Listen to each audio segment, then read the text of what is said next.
Shalom Bapak Ibu Saudara yang terkasih yang menyaksikan pendalaman Alkitab secara online.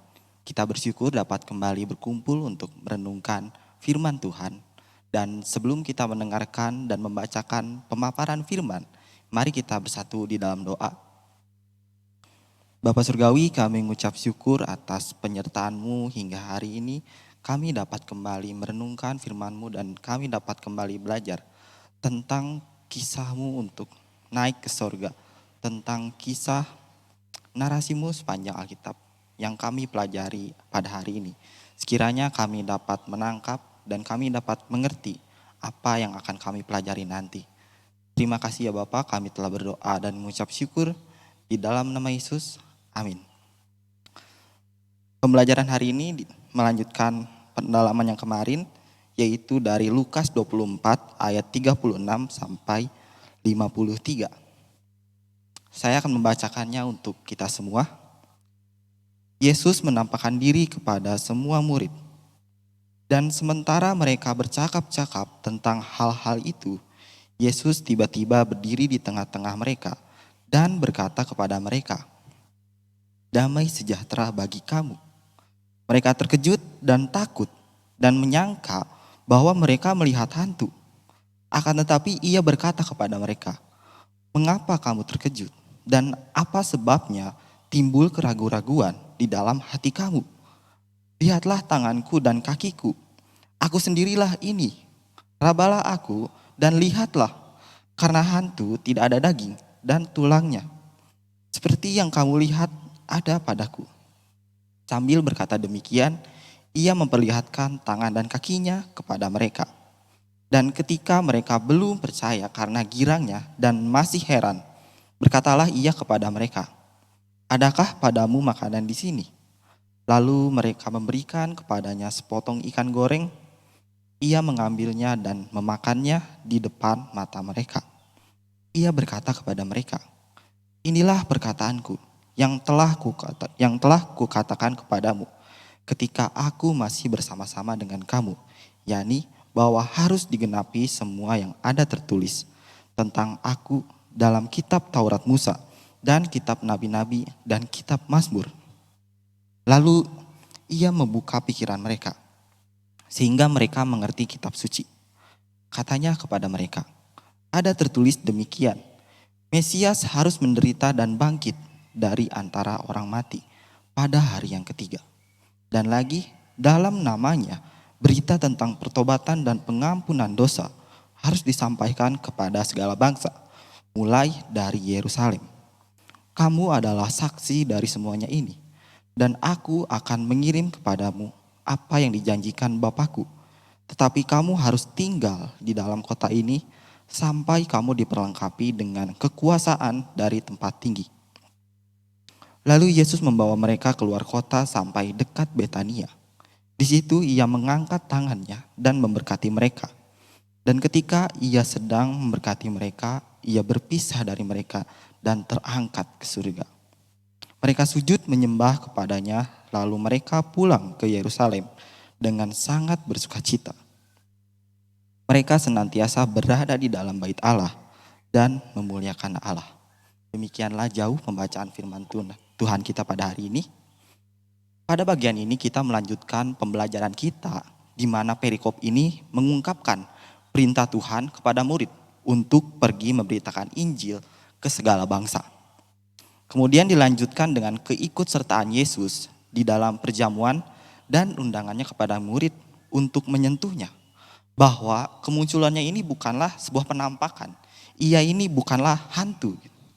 Para murid mungkin takut. Mungkin juga murid juga kaget. Karena waktu mereka lagi ngomongin soal Tuhan, soal kebangkitan Tuhan, tiba-tiba yang diomongin itu muncul gitu. Terus ngasih salam damai dengan bilang, "Damai sejahtera bagi kamu." Saya sendiri mungkin akan berespon seperti para murid, karena ini mengejutkan sekaligus memberikan sukacita atas kemenangannya dari maut. Bahkan Tuhan Yesus berusaha dengan berbagai cara untuk membuktikan bahwa dirinya ini bukan hantu. Sampai-sampai ia makan ikan goreng itu karena muridnya ini masih ragu kalau Yesus itu benar-benar hidup.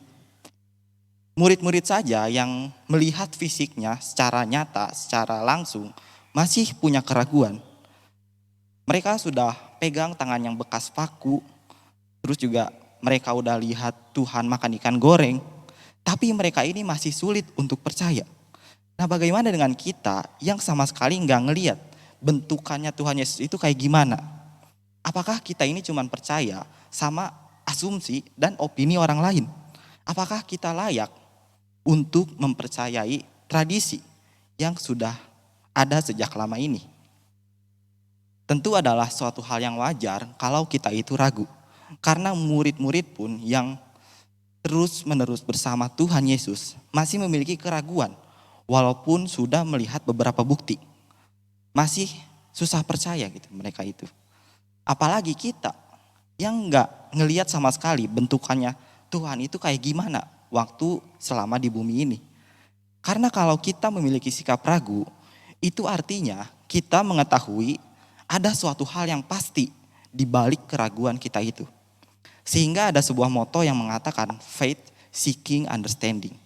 Kita meragu karena kita bertanya-tanya tentang Tuhan yang penuh misteri itu. Maka dari itu kita perlu mengenal Dia makin dalam hari demi harinya. Bapak Ibu, kisah kebangkitan Tuhan ini bukan semata-mata klaim teologis dari kitab suci kita saja. Tetapi Tuhan Yesus adalah tokoh sejarah yang benar-benar pernah hidup dan berkarya di muka bumi ini. Maka tentu saja ada catatan di luar Alkitab ini, ada catatan sejarah yang membuktikan bahwa Tuhan benar-benar hidup. Peristiwa ini pernah dicatat oleh sejarawan Yahudi yang bernama Josephus. Jadi kalau kita ngomongin Kristus itu bangkit, ini bukan sekadar ayatiah atau omong kosong. Atau kita ini ngadi-ngadi karena kita orang Kristen. Tapi peristiwa ini dicatat oleh Josephus di dalam bukunya Sejarah Kuno Bangsa Yahudi buku ke-18. Dia ini bilang, pada zaman itu ada seorang bijaksana yang namanya Yesus. Itu pun kalau boleh disebut manusia. Josephus mencatat soal peristiwa ini dengan nada yang mengejek.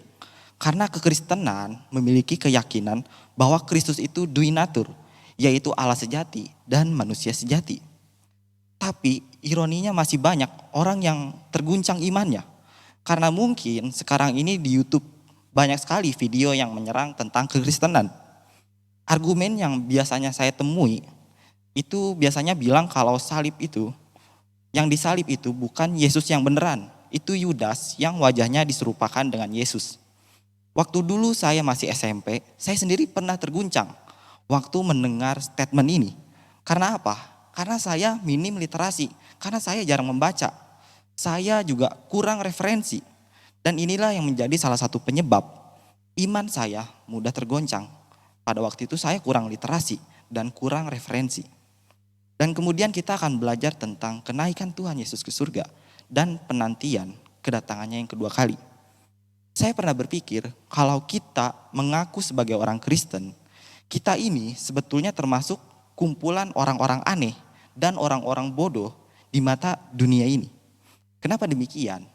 Karena inti dari pemberitaan Injil adalah mengenai karya Allah untuk menyelamatkan manusia melalui penderitaan dan kematian anaknya. Dan menurut dunia ini adalah suatu hal kebodohan. Dan peristiwa kenaikan Tuhan Yesus ini rasanya bagi sebagian kita itu kurang dianggap sebagai hal yang signifikan. Saya dulu waktu kecil ingetnya hari raya gereja itu ya antara Natal, Paskah, dan hari ulang tahun gereja. Hari kenaikan Tuhan rasanya kurang signifikan gitu, bagi sebagian gereja. Karena hari kenaikan Tuhan Yesus itu ibarat sebuah gedung yang mewah dan besar, tetapi di dalamnya tidak ada toilet. Jadi kekristenan pun rasanya tidak akan lengkap jika kita tidak melihat signifikansi akan peristiwa ini. Dan jangan sampai kita itu melihat pentingnya peristiwa ini hanya karena di kalender itu tanggal merah. Peristiwa ini menjadi penting karena kalau kita membaca Daniel pasal 7, kita akan menemukan penglihatan yang ditujukan kepada Daniel mengenai 4 binatang yang digambarkan mengerikan.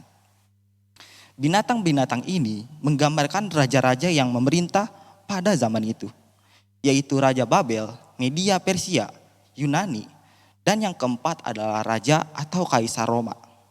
Di dalam penglihatan Daniel ini, ada sebuah kejadian di surga, di mana datangnya anak manusia itu dengan awan-awan dari langit. Mungkin kita bisa mengingat kalau Tuhan itu sering menyebut dirinya dengan sebutan anak manusia. Jarang sekali dia itu menyebut dirinya sebagai anak Allah. Kenapa demikian? Sebutan anak Allah itu adalah sebutan yang disematkan para murid pada Tuhan Yesus. Tetapi Tuhan Yesus menyebut dirinya sebagai anak manusia. Mungkin banyak orang salah kaprah, termasuk orang Kristen sendiri, berpikir kalau Tuhan itu menyebut dirinya sebagai anak manusia, itu berarti Yesus ini cuman manusia biasa.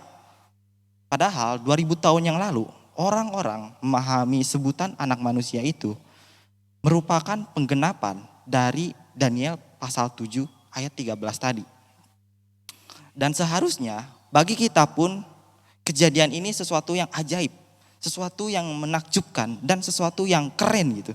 Karena nubuatan ini paling tidak ada di kisaran 700 atau 600 tahun sebelum Yesus lahir. Dan Yesus bahkan menggenapi nubuatan ini melalui peristiwa inaugurasinya. Itulah mengapa Tuhan harus terangkat ke surga. Ia harus terangkat ke langit. Karena dalam perspektif orang Yahudi pada saat itu, langit adalah tempat di mana Tuhan bertahta. Jadi Tuhan Yesus yang terangkat ke surga menunjukkan bahwa dia menggenapi apa yang dicatat dalam Daniel pasal 7.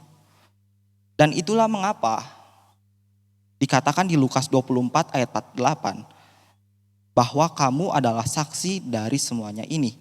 Artinya para murid melihat bahwa Tuhan menggenapi nubuatan-nubuatan tentang Mesias, anak Allah.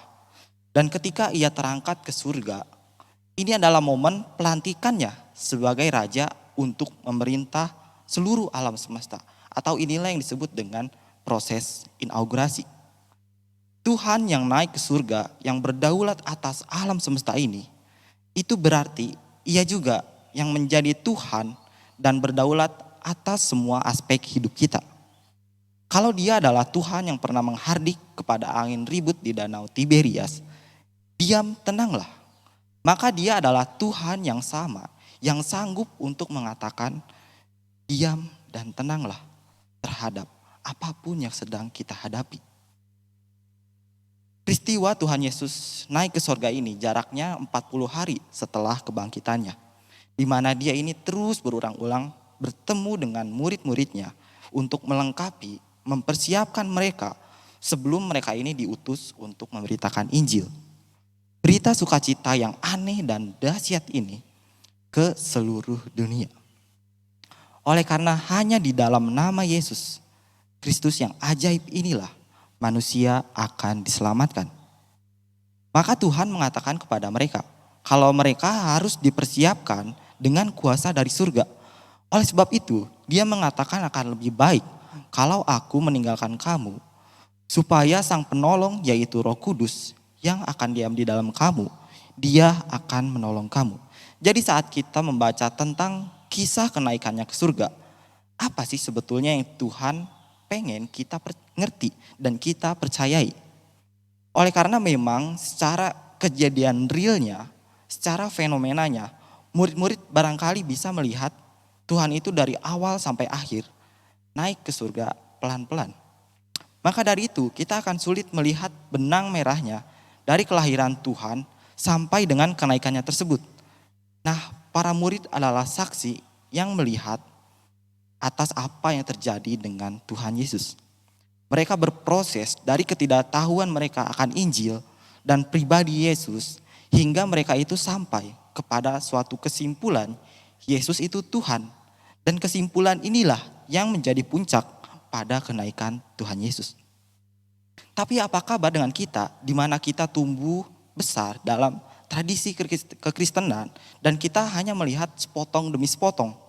Dan kalau kita ingat dengan Neil Armstrong yang dikatakan orang yang pertama naik ke bulan, itu saja masih jadi perdebatan. Masih banyak yang mempersalahkan. Lah ini kita percaya sama Tuhan yang naik ke surga.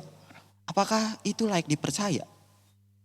Karena kalau kita belajar tentang tata surya yang ada sekarang ini, bumi itu ada di galaksi Bima Sakti. Yang dilihat dari sistem tata surya pun, bumi itu ukurannya kecil sekali. Padahal ya yang dianggap kecil ini, itu luasnya bukan main. Belum lagi ada Saturnus, Jupiter, bahkan sampai Pluto yang jaraknya itu jauh sekali. Dan bahkan katanya masih banyak galaksi-galaksi yang lainnya yang mungkin belum bisa dijangkau oleh teknologi sekarang ini. Kita melihat galaksi Bima Sakti aja bentangannya begitu luas. Jarak antar planetnya pun begitu jauh. Lalu yang disebut dengan surga itu apa? Surga itu di mana?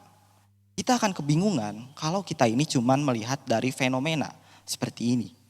Kita cuma lihat apa yang kelihatan, kita cuma lihat apa yang nampak dari panca indera kita. Tapi kita harus mengerti apa yang menjadi numenanya, apa yang menjadi maksud di balik peristiwa ini. Dan apa yang Tuhan mau kita itu tahu dan kita percayai. Yang pertama, Tuhan ingin menyadarkan kita semua. Kita sebagai kumpulan orang-orang yang mengaku percaya kepada Tuhan Yesus Kristus butuh disadarkan. Sebetulnya Allah seperti apa yang kita itu percayai? Apa sebetulnya yang Tuhan itu lakukan dan mengapa Tuhan melakukan hal yang seperti itu? Segala sesuatu yang Allah kerjakan, Paulus itu pernah mengatakannya di dalam 1 Korintus 2 ayat 9 yang mengatakan bahwa yang disediakan Allah adalah apa yang tidak pernah dilihat oleh mata dan tidak pernah didengar oleh telinga dan yang tidak pernah timbul di dalam hati manusia.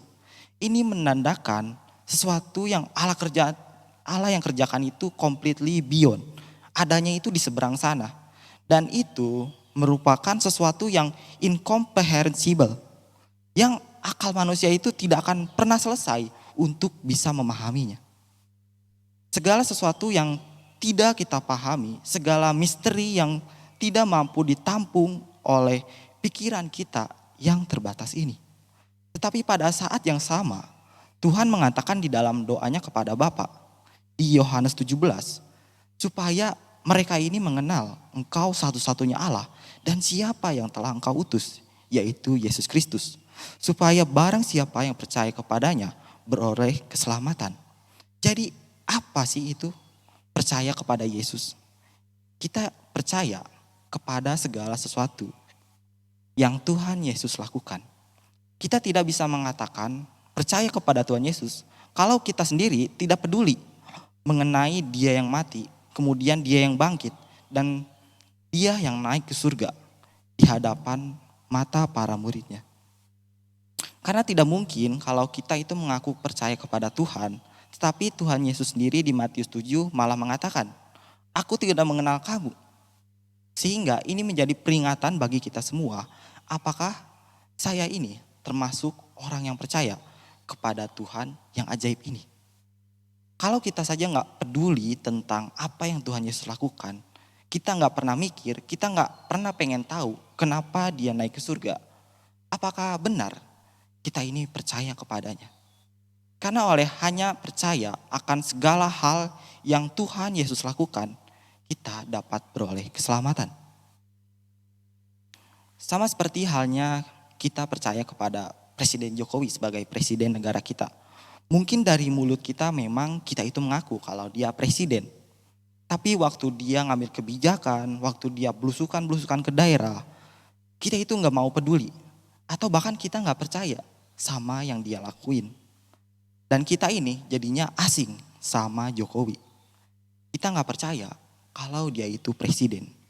Yang padahal dia itu benar-benar ngelakuin tugasnya sebagai presiden.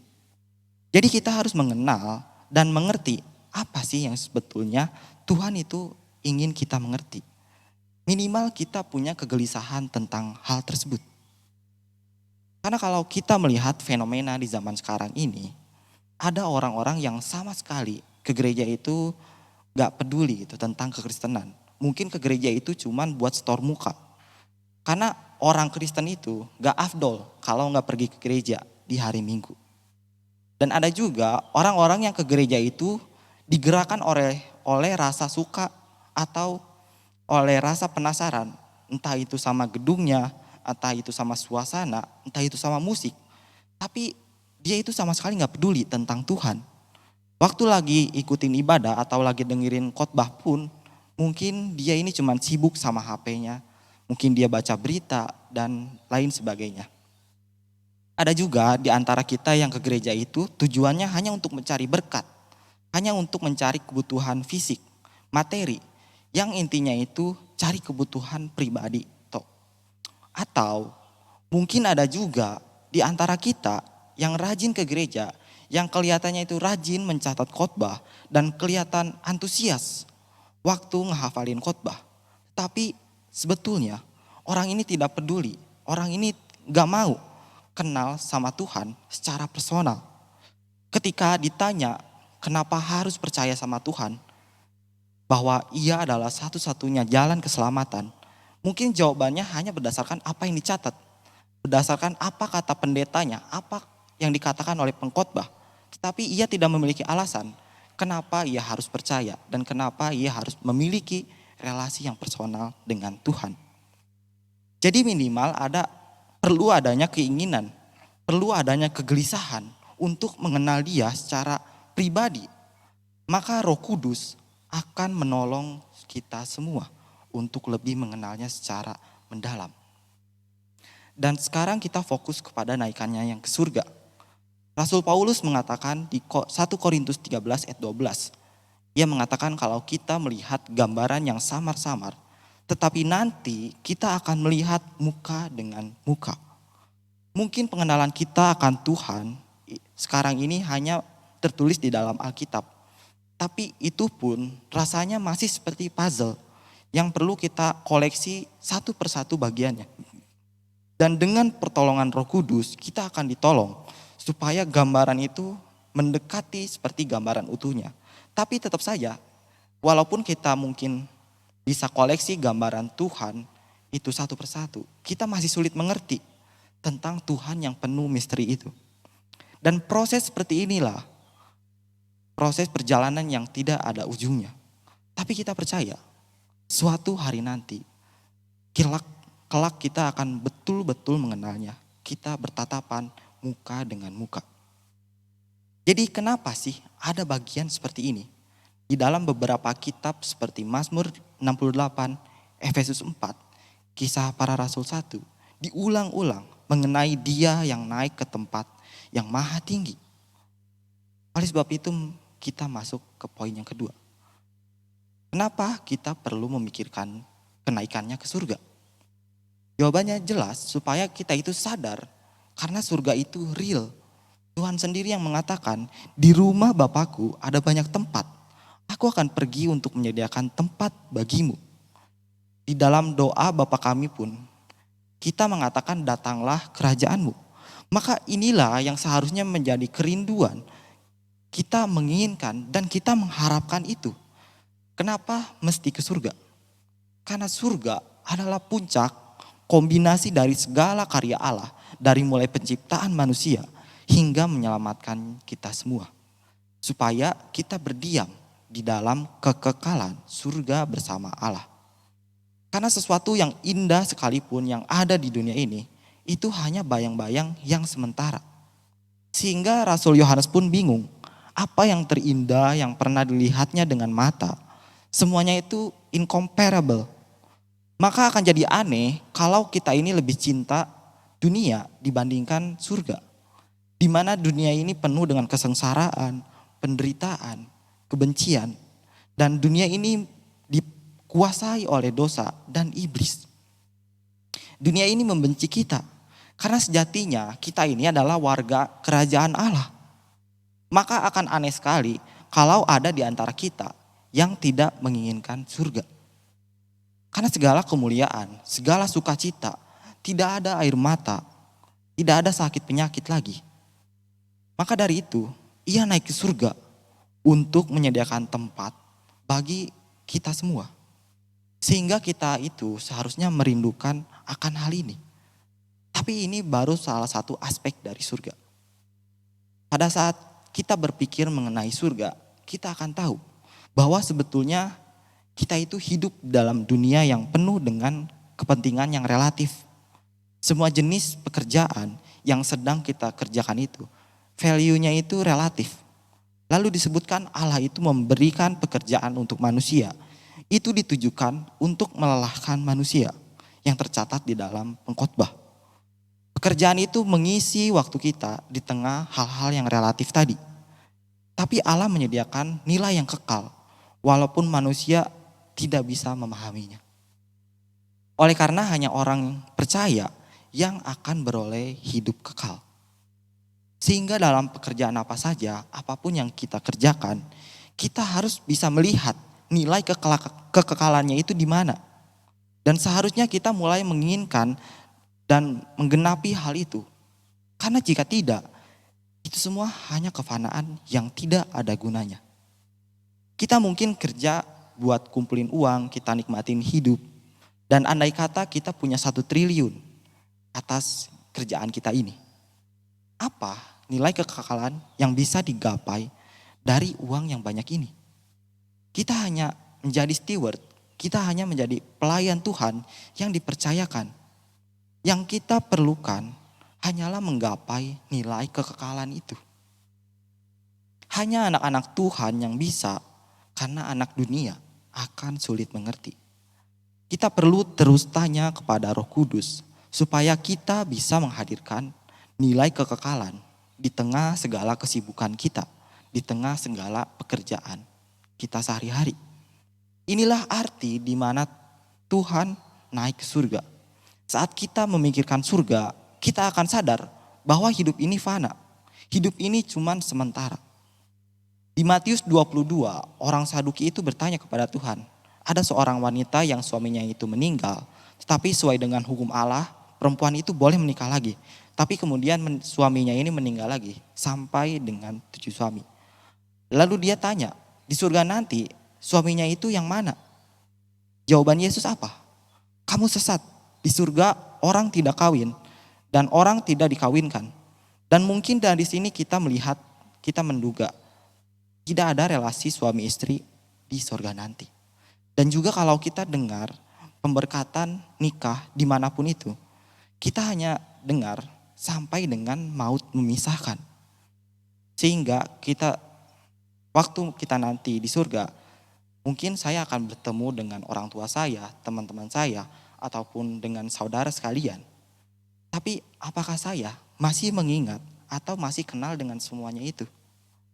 Tentu kenal, tapi dengan pengenalan secara rohani. Seperti waktu para murid-murid melihat Musa dan Elia dipermuliakan dengan Tuhan Yesus. Ini bukan lagi pengenalan yang terkait dengan neuron di otak, bukan lagi pengenalan dengan perasaan dan insting kita. Ini lebih ke pengenalan secara rohani. Sehingga mungkin kita gak langsung ingat, oh kamu istriku, oh kamu pacarku, oh kamu orang tuaku.